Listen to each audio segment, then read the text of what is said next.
Cleaning day ആണ്. അതുകൊണ്ട് തന്നെ ഐശ്വര്യമായിട്ട് റൂമിൽ നിന്ന് തന്നെ തുടങ്ങാന്ന് വെച്ച് എന്ത് കോലത്തില കിടക്കണേന്ന് നോക്കിയൊക്കെ. അങ്ങനെ ആ പരിപാടി ഏതാണ്ട് തീർന്നിട്ടുണ്ട്. ഇനി ബാത്റൂം ക്ലീനിങ് ആണ്. അത് കുറച്ച് ടൈം എടുത്തിട്ടാ. അത് കഴിഞ്ഞ് നേരെ സിറ്റ് ഔട്ടിലേക്ക് പോയി വെള്ളം ഒഴിച്ച് കഴുകാൻ തുടങ്ങിയപ്പോ ഇങ്ങനെയല്ല ഞാൻ ചെയ്യാന്ന് പറഞ്ഞതേ അച്ഛൻ ഒരു ചൂലെടുത്തോണ്ട് അവിടെ ഒന്ന് കഴുകാൻ തുടങ്ങി. പിന്നെ ഉള്ളത് കുറച്ച് തുണി വാഷ് ചെയ്യാനുണ്ടായിരുന്നു.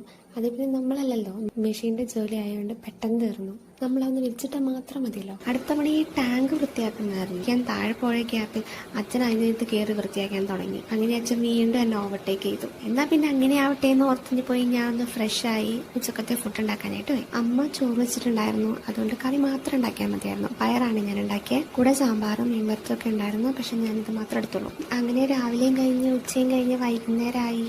അങ്ങനെ വൈകുന്നേരത്തേക്ക് വേണ്ടി എൻ്റെ ഒരു സ്പെഷ്യൽ ഒന്നല്ല, നമ്മുടെ സാധാരണ പഴംപൊരി ഉണ്ടാക്കി. അങ്ങനെ ചായയും പഴംപൊരിയും റെഡിയായി. അപ്പോഴേക്കും സമയം 5 മണിയായിട്ടുണ്ട്. ഒരു ദിവസത്തിന്റെ പകുതി മുക്കാലും കഴിഞ്ഞല്ലേ.